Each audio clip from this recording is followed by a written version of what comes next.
For Sung Jin-Woo, the title-ranky hunter followed him everywhere. It wasn't any exaggeration to say he was the weakest among all hunters. Despite his young age, his skills were comparable to an average human being, with only marginal improvements, slightly better healing and a bit more strength. That was it. He didn't want to be a hunter. The job was perilous, the pay barely sustainable, and on top of that, he was constantly ridiculed. Yet, there wasn't much choice. His mother's medical bills cost millions of won each month, and with no other qualifications or opportunities, he had to endure. Today was no different. Another raid supervised by the association meant another chance to barely scrape by. Hunters tended to know one another in the same district. When a gate opened, the association called them all. The hunters gathered early, sipped coffee, and exchanged casual greetings. "Mr. Park, I thought you quit being a hunter," Kim asked. "Well, my wife is pregnant with our second child," Park replied sheepishly. The conversation shifted toward how guilds had taken over most lucrative gates, leaving the less profitable ones for the association. That meant today's raid would likely be low risk. Suddenly, someone waved. "Hey, Mr. Seong, over here." It was Sung Jin-Woo. Despite being the weakest among them, the other hunters greeted him warmly, though Park was confused. After Jin-Woo passed, Kim snickered and explained, "You know why we're glad to see him. When Jin-Woo's in a raid, it's always an easy one. The association wouldn't put him in anything dangerous." Park laughed awkwardly, though unease still nagged at him. As Jin-Woo walked by, he overheard their conversation. His acute hearing picked up every word, but he forced a smile. No point in getting upset. He approached an association employee. "Can I get a coffee?" "Ah, I'm sorry, we just ran out." During the raid, Yu-Hu, a healer, treated Jin-Woo's injuries. She frowned. "Why do you keep doing this, Mr. Seong?" "I'm sorry," Jin-Woo replied, bowing his head. He knew she cared, but the constant nagging was wearing him down. "I'm not looking for an apology. If you keep this up, you'll face something dangerous eventually," she scolded, concern etched in her expression. Jin-Woo only smiled. "It's just a hobby.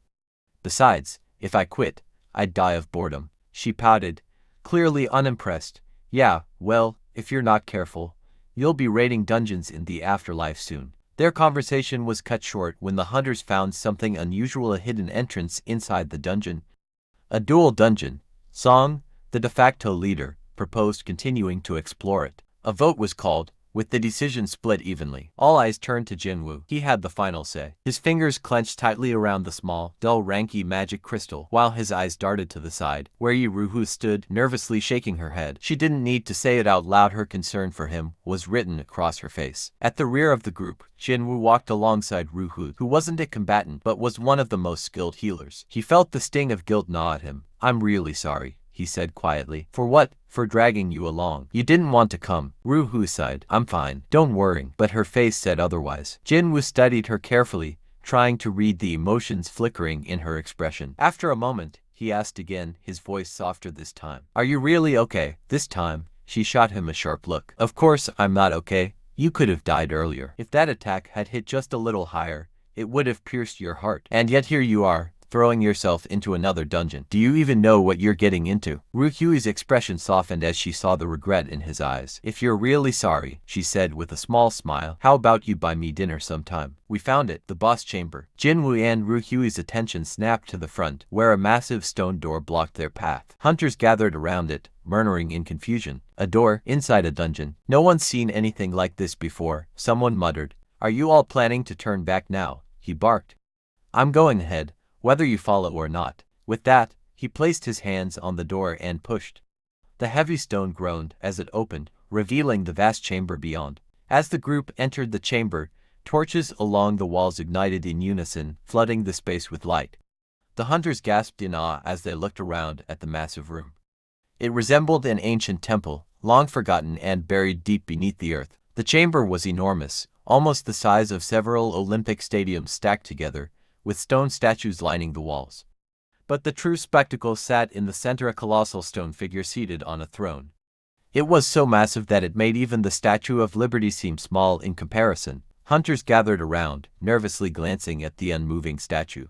"Is that the boss?" one whispered, but the statue remained still, an eerie silence settling over the group. As they cautiously explored the chamber, someone called out, "There's something written here." Mr. Song moved closer to inspect a stone slate held by one of the statues.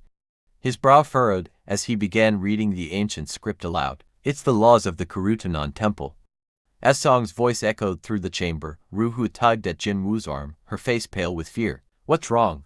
Are you all?" Jin-Woo asked, concern creeping into his voice. T there, over there. Ryuhyui's trembling finger pointed towards the towering god statue, her hand shaking uncontrollably. Jin-Woo followed her gaze, confused. The statue appeared as it always had, immobile and menacing. The eyes of the statue, they moved. They looked at us, Ryuhyui whispered, her voice barely audible. First law, worship the god. Second law, exalt the god. Third law, prove your piety.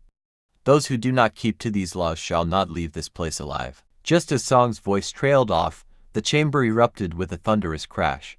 The sudden noise jolted everyone, their hearts racing. What was that? One of the hunters shouted, panic setting in. Before anyone could react, a disgruntled hunter stormed towards the door, his anger palpable.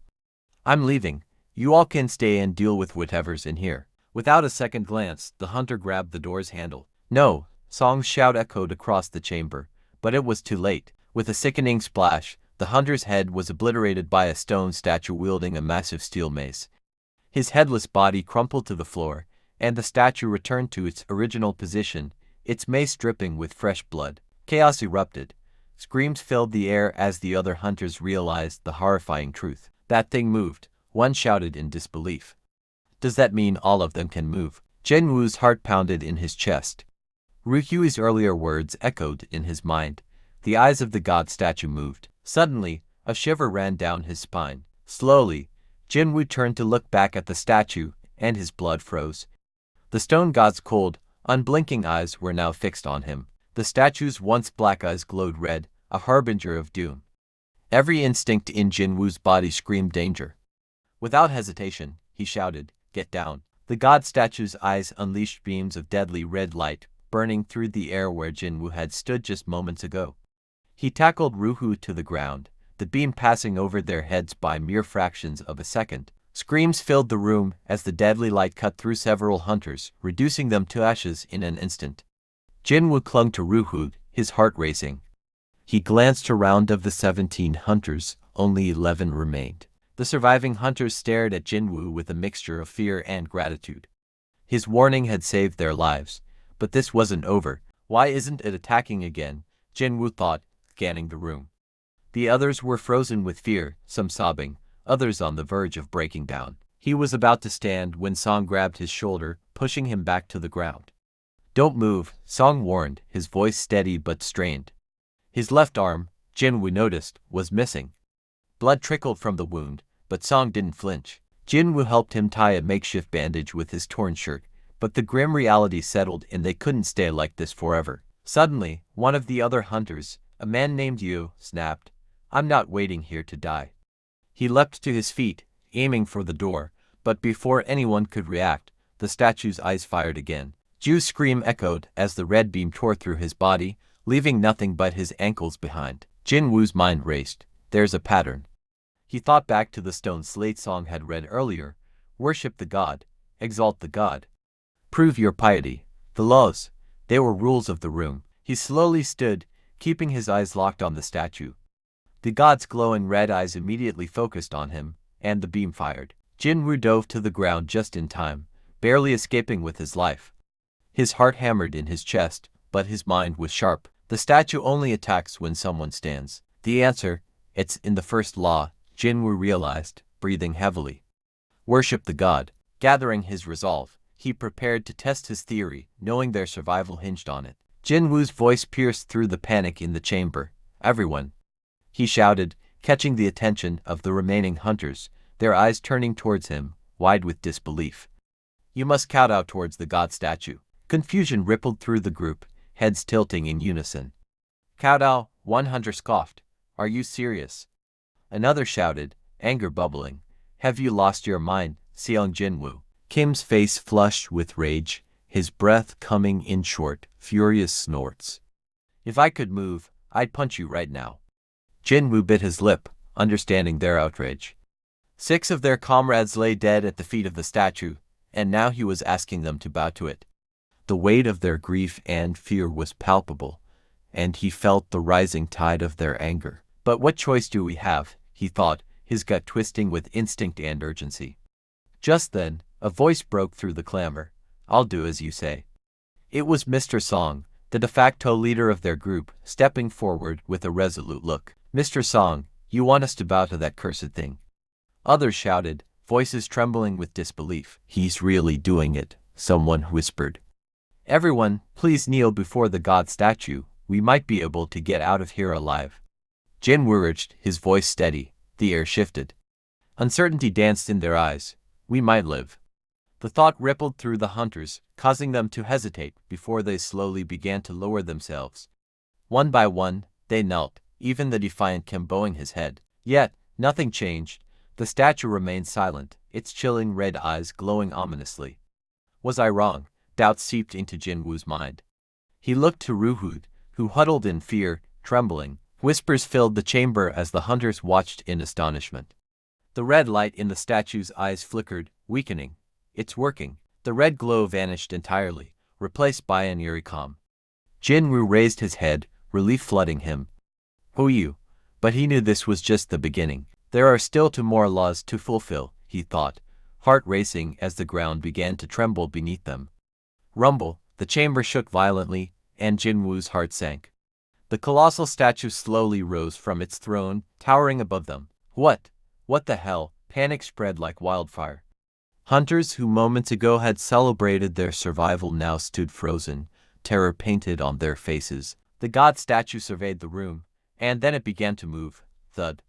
The ground quaked with each step, the sound echoing like thunder. "Mr. Seung, what do we do?"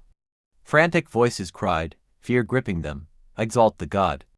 "That's the key," Jin-Woo managed to say, urgency lacing his words. "Isn't that what's written on the slate?" Kim interjected, realization dawning. "Yes, we need to satisfy all 3 laws." Jin-Woo urged, adrenaline coursing through him. As the shadow of the statue loomed closer, a young hunter stepped forward, determination in his eyes. "Let me try something." "What are you doing?" Kim shouted. The hunter, breathing heavily, began to sing, his voice trembling yet clear. "I come to you, Lord." The statue halted, captivated by the melody. Hope sparked in the hearts of the hunters, a flicker of belief igniting their spirits. But Jin-Woo felt a chill creep up his spine. This isn't right. The young man was invoking the rules of Christianity, not those of this chamber. The floor shook violently again as the statue lifted its leg. No, the young hunter's song was cut short, his body crushed beneath the massive foot. A scream erupted from the crowd, and panic spiraled as realization set in. The god statue was angry. "Run!" Jin-Woo shouted, snatching Ruhu as they fled. But chaos reigned. The statue turned its wrath on them, the chamber trembling with each stride it took. Desperation surged as Jin-Woo and Song split up, racing towards opposite corners of the room. Jin-Woo's mind raced, focused on one thought: exalt the god. But how? He scanned the chamber, desperate for anything that could save them. Then it struck him. Only the statues can move. "Run towards the statues holding musical instruments," he roared, a plan forming. Hunters hesitated, fear in their eyes, but urgency drove them forward as the statue thundered behind them. "Follow me," Jin-Woo shouted, his heart pounding as they raced toward the distant figures. In the midst of chaos, a glimmer of hope ignited. Perhaps they could find a way to survive after all. How's that?